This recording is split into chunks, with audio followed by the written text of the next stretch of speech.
MediaWorks confident of sorting out TV problem child.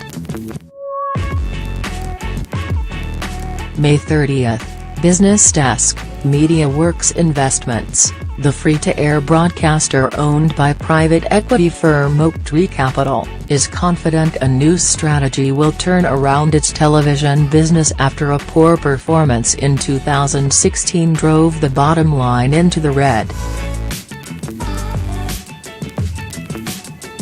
The Auckland-based company posted a net loss of $14.8 million in calendar 2016, due in part to $6.4 million of impairment charges on the TV business, which left the value of that unit's goodwill and broadcasting licenses at nil, according to accounts filed with the company's office. MediaWorks changed its balance date in the year earlier period when Oaktree took full ownership of the media group, and it posted a $7 million loss in the 15 months ended December. In a presentation by Chief Executive Michael Anderson and Chief Financial Officer Chiara McGuigan to provide like-for-like, revenue fell 5.7% to $298 million, driven by an 11% decline in TV ad sales to $130 million. The TV result, in particular, is a reflection of the disruption this business was operating in during the first half of last year and certainly the year before that, McGuigan said. The TV unit's ability to meet revenue assumptions was raised as an uncertainty by the directors in notes to the accounts, and the carrying value of the division earned a qualified opinion by auditor PwC. Anderson, who took over the reins in August last year, told BusinessDesk the decline in free-to-air television was a global phenomenon, and while MediaWorks had lagged behind him market in 2016, he was confident a new strategy to try to lock in prime-time viewers for longer and compete against international content platforms with local fare would help it bounce back from a disappointing 2016.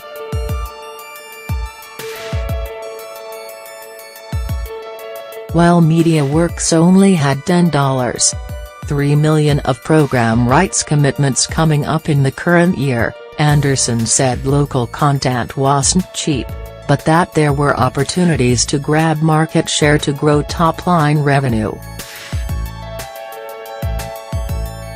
McGuigan said the business has stabilized since 2016 with the financials running ahead of budget as it nears the end of the first half.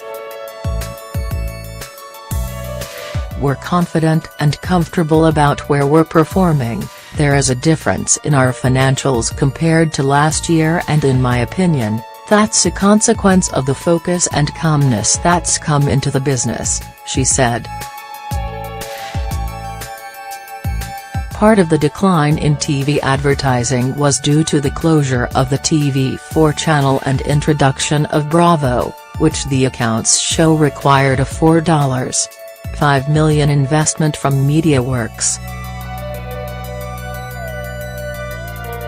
The company went through a period of turmoil last year when then CEO Mark Weldon departed following the resignation of long-running news anchor Hilary Berry during the integration of the news operation, and a shake-up of the board which saw Jack Matthews replace Rod Njok as chairman.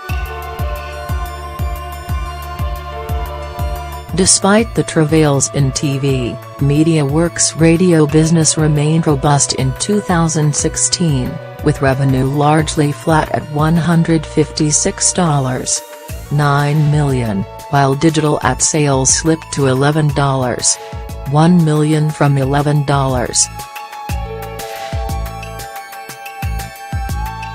MediaWorks' preferred measure, trading earnings before interest, tax, depreciation and amortization, which also excludes one-off costs such as restructuring and long-term incentives, fell to $18.6 $6 million in calendar 2016 from $19.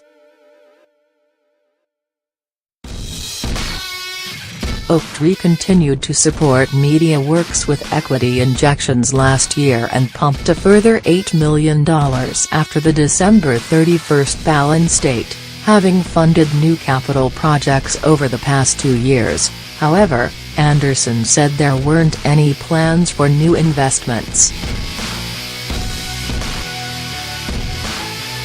The private equity firm is the company's biggest lender, with a $72.9 million loan, while Westpac New Zealand provides a $20 million working capital facility.